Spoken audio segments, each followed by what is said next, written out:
What's up? MKBHD here. So I was talking to a friend recently, and he asked me what phone I was using, and it was the Galaxy Note 20 Ultra sitting right in front of me. And so I said, oh, nice, cool, so how do you like it? And this is the moment where I have to try to distill all of my thoughts and my testing and my experience into like one sentence that's easily digestible to a regular everyday person that's not in the tech world. And what came out of my mouth was, yeah, it is. It's really nice.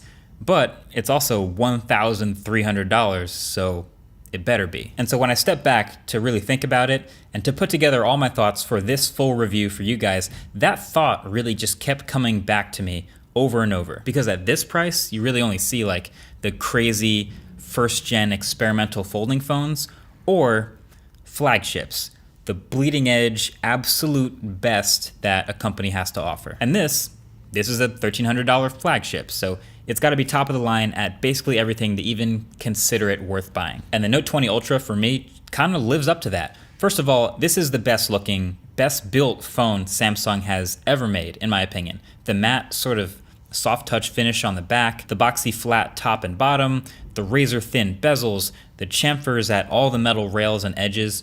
Even this color, this mystic bronze, is not normally a look I go for. It's kind of pink from some angles, but also kind of rose gold from some other angles, but I actually kind of like it, and I like the contrast with the dark camera bump. So all the way around, like I said, from the first time I picked up this metal and glass phone in my first impressions video, it screams quality. And with Samsung's flagships, there's always also a bunch of the little things that also add up to make that premium feeling experience. Things that we would be nitpicking and complaining about if they weren't here for this price.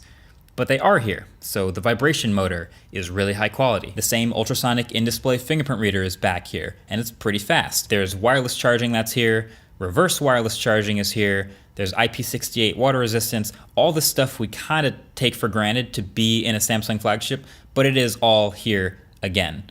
Just no headphone jack. And then I think the two main things that make this an Ultra Note are the display and the S Pen. So the display, at the risk of sounding like DisplayMate, is A++, but it is an awesome screen. It's a 6.9-inch Quad HD Super AMOLED display. It's got HDR certification, the 120 hertz refresh rate, the tiny hole punch in the top of the middle, outstanding maximum and minimum brightness. It's crispy, it's great. I mean, it's just a great screen. But there are, believe it or not, both pros and cons to this Ultra screen. The main con being it is absolutely massive and it has curved edges. And yes, I did experience accidental touches occasionally, and I think that happened more often thanks to the hand gymnastics that are required to handle such a big screen like this. I've said it before and I'll say it again, I'm on the side of preferring we go back to flat displays, but this one is not flat. But also, of course, having a huge display that goes right up to the edges and a tiny hole punch cutout, I mean, that makes a pretty solid media experience. Although I will say, maybe my only hardware disappointment in this phone is the speaker system. And not that it's problematic, it's not bad at all, it's just easy to block that bottom speaker, and it is a stereo pair with the earpiece, but overall, despite its Dolby Atmos support, I was unimpressed with the actual quality or fullness of the sound from the speakers. The specs behind the display are all high-end as you'd expect. If you didn't already know, Snapdragon 865 Plus, and this unit has 12 gigs of RAM. Now you know. And that combined with the 120 Hz display is really everything I want in a smartphone nowadays. You've heard me talk about high refresh rate. It makes its way to yet another flagship here in the Note, and yes, I still love it. There were no problems with performance, and smoothness from my usage was great.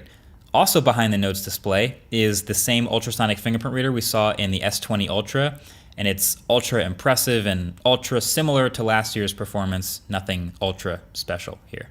And then you got yourself a 4,500 milliamp hour battery. Now I'm old enough to remember when Samsung Galaxy Note was like the big battery phone. It was a battery champ.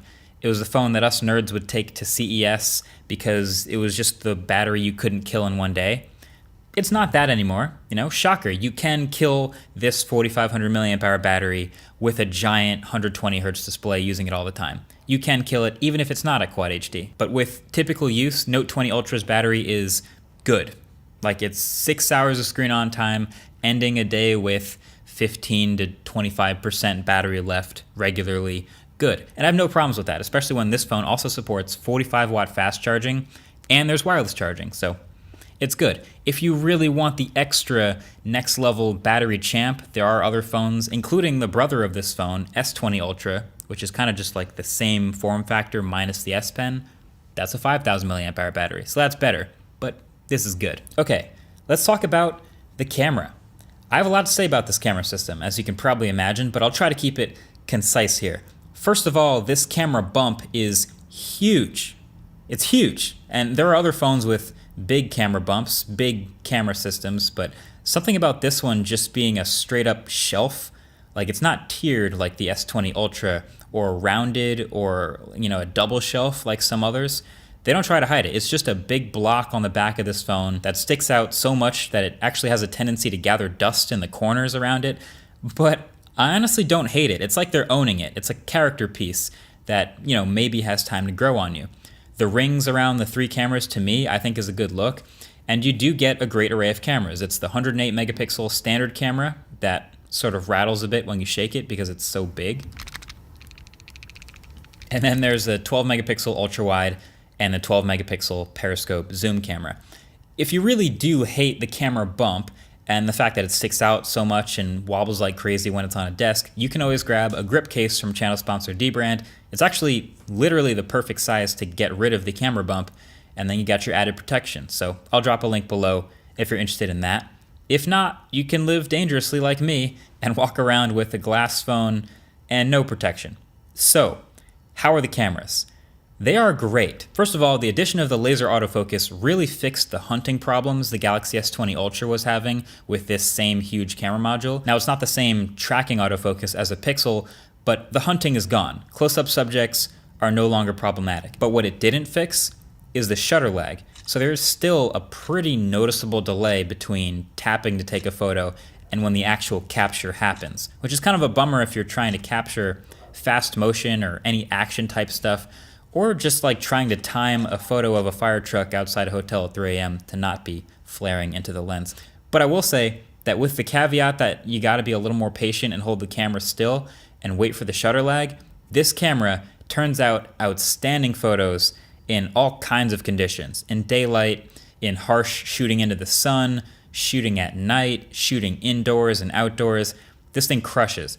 I think you could make an argument that it's just above the Pixel for versatility, thanks to having a really good ultra-wide that's almost as sharp as the main lens, and of course the massive zoom capabilities that you never have to use, but if you do, they're impressive still. 50x isn't as insane as 100x, but it's far more than you'll probably ever need, and so you can rest easy that anytime you need a quick 4x or 8x zoom, the photo will still be plenty sharp. The 10 megapixel selfie camera is fairly average, but acceptable. And then for video, I'd put it, again, right below the iPhone's system, thanks to the super steady mode and all the 8K options and the faster autofocus. But really, I was having most of my fun with the main sensor and taking photos that I think would often rival what you'd take from any other phone. iPhone 11 Pro, Pixel 4, Huawei phones.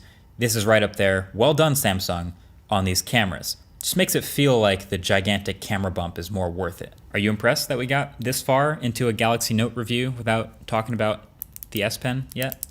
So the S Pen got some pretty dramatic technical improvements in the Note 20 Ultra this year, mainly that the latency is now down all the way to 9 milliseconds on this better display. And that translates to Apple Pencil levels of realism and responsiveness. You love to see it. You love to hear it also, maybe. There's this sound now when you write with the S Pen that actually corresponds pretty well with how it would sound if you were writing on like a chalkboard or a pen on paper or something.